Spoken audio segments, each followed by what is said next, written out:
Stefanski. Here. Turner. Here. Vitale. Here. 10 present.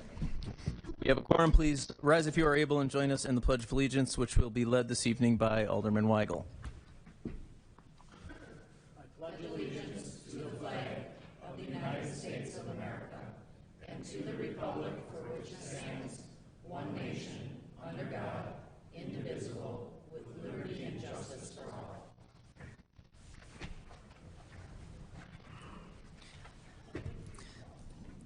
Thank you. Before we go into public hearings, I just want to remind everybody in the audience to silence or put your cell phones on vibrate, please.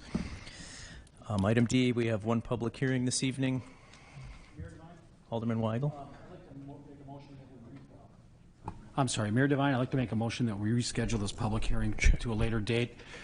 We want to modify the way in which the affected residents are notified in this process. It's my understanding that many of them really didn't know about the public hearing until possibly even as late as 12 hours ago. So, and as much as we want to hear from the residents, I'd also like to say that if anybody is here, we did receive some emails on it. I think most people saw it.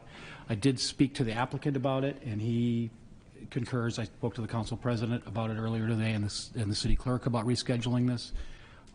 I would also like to ask anybody who is here today to speak on this topic that your comments will be welcome during the citizen participation, which will be coming up shortly. So sorry for any inconvenience, but I think we're going to modify the way we notify residents on these kinds of variance hearings. So thank you. You need a second? Thank you. Yes. Second. All right. All in favor? Aye. Any opposed? All right. The public hearing is held. Then we will move on to item E. Citizen participation. This is when the council may receive information from members of the public during this 30-minute period. Each speaker must announce to the council his or her name and address, sign in at the podium, and limit their comments to one statement of no more than 5 minutes. The council cannot take action on topics raised by the speakers nor engage with them because the topics raised have not been properly put on the agenda, and we cannot discuss the topics with the speakers. So is there anybody that wishes to address the council under citizen participation this evening? Please come up to the microphone and then press the button with the little person. Thank you, Kale.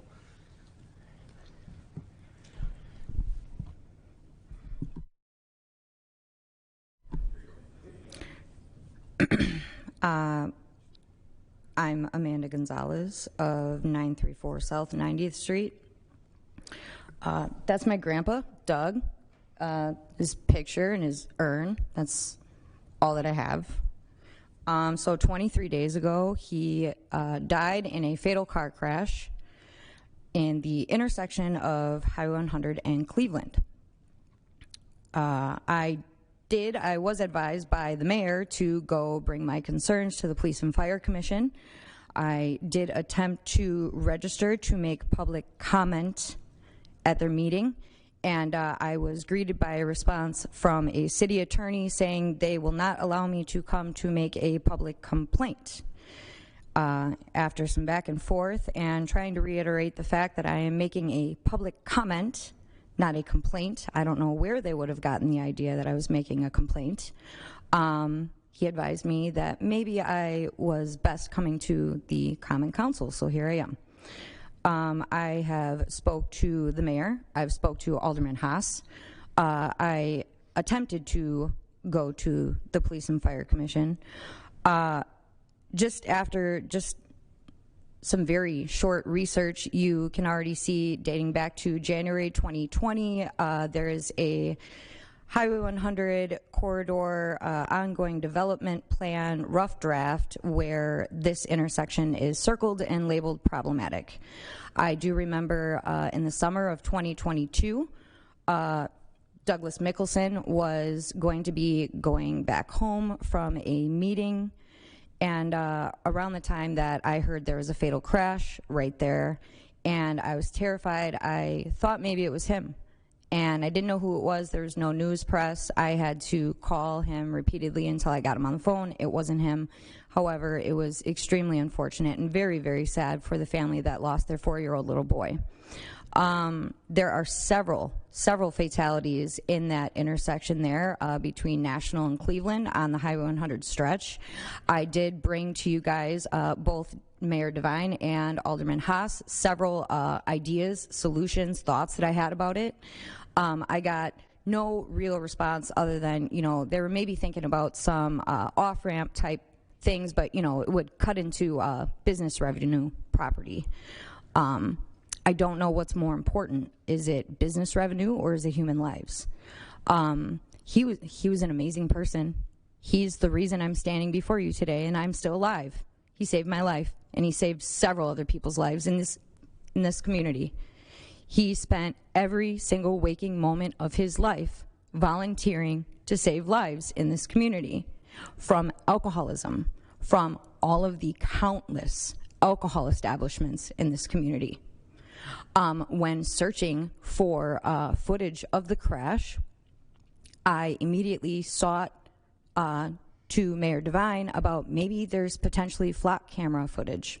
There's not. Flock camera is essentially a very expensive resource for only the police department to catch stolen cars. That's it.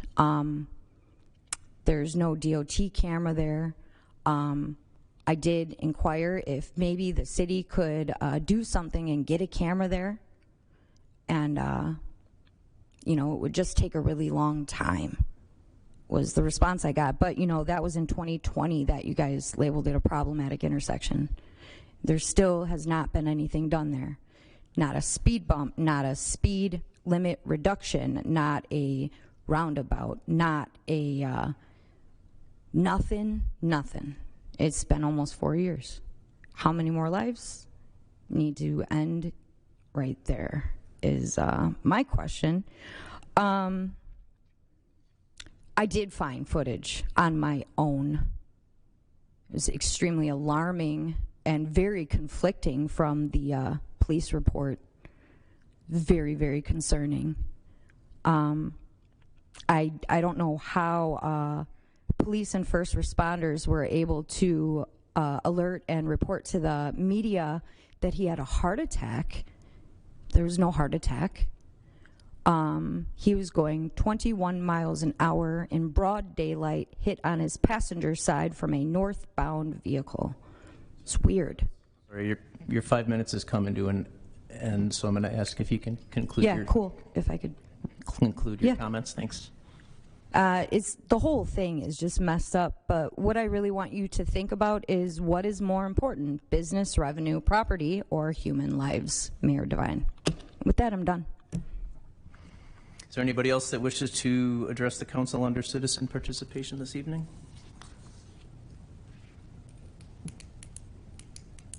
Okay, seeing none, we will close citizen participation, and we will move on to item F.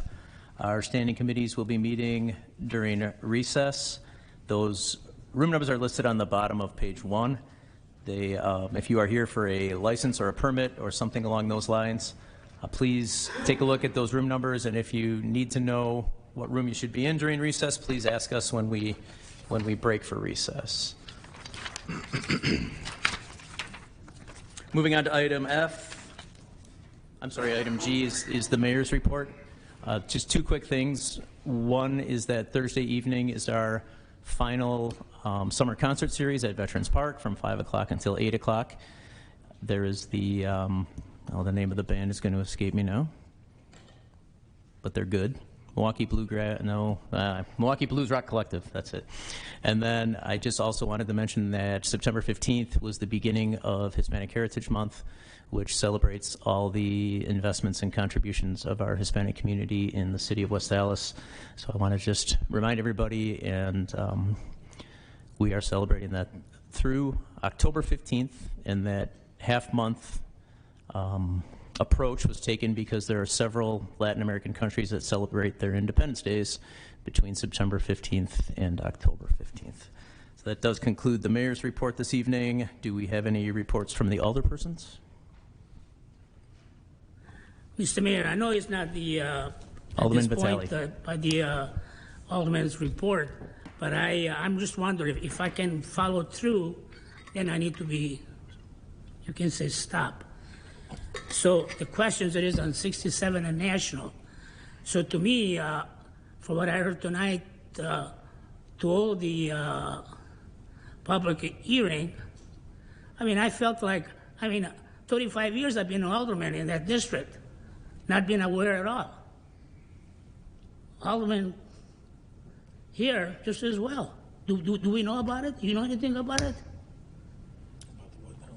On National Avenue, on 67, the new development. Yeah. You know about it? To hold it tonight, have no public hearing? You know about Oh, it? are you talking about the public hearing? Yes. Oh, I wasn't following you. I'm sorry. Yeah. Yeah, the noise variance, yeah.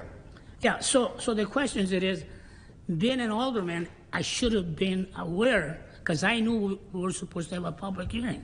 And all of a sudden it was shut down. For many reasons, because not being aware about it. So what's the purpose? I mean, just like a dumb, really, I'm standing here, and I hear we're going to hold the public hearing without knowing facts. We're going to hold it. To me, it's very appropriate, Mayor, to really follow through in that respect. I mean, if there are discussions privately, I believe the alderman from the district, both of us, should have been invited. I mean, all of a sudden I hear no public hearing tonight. I'm going to hold it.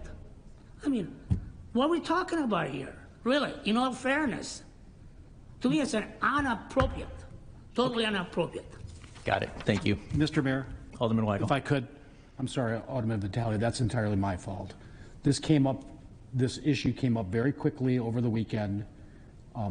I heard from a resident there, a relative, about not knowing about the hearing, and it was a matter of some phone calls today, and it's 100% my fault. I neglected to reach out to you on this, and I'm sorry. Mayor Devine, Alderman Lysak. just to add a little more clarification, the issue that we had is the public hearing notice is sent to the property owners, which in this case happens to be owners of the apartment buildings. The residents of the apartment buildings were not individually notified. Now, the property owners should have notified the residents of the buildings, but they failed to do that. So in fairness to the residents, I give them an opportunity to speak. Alderman Weigel called and asked, should we delay the public hearing? And I thought it was a good idea because I think you people would like to have the residents notified if there's going to be a public hearing. In this case, they were not. So it was, our procedures and the way we do things and notifying that have to be looked at and improved. So the question it is, still, the bottom line is, the older person from that district, and I understand Alderman Weigel, I apologize for that. I mean, I should have been notified. Is that correct? Right. I agree, and I think we all agree, and it was an oversight, and there was an apology. Okay, thank you. Thank you. Any other alderpersons' reports?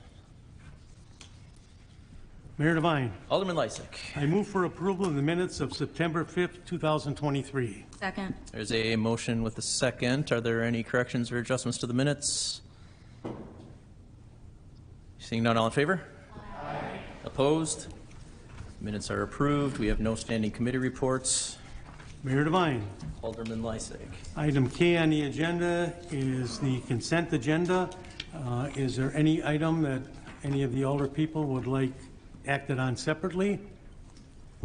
If not, I will move for approval of the consent agenda as presented on your agenda. Sure move it. Second. We have a motion. We have a second. If there's no other discussion, I will ask the clerk to call the roll. Alderperson Weigel. Aye. Grisham. Aye. Haas. Aye. Keen. Aye. Lysak. Aye. Reinke. Aye. Grote. Aye. Stefanski. Aye. Turner. Aye. Vitale. Aye. 10 in favor, 0 opposed. Motion carries. Mayor Devine, Alderman I Lysak. move that we stand in recess until conclusion of the committee meetings. Second. We have a motion and a second. All in favor? Aye. Opposed? We are in recess.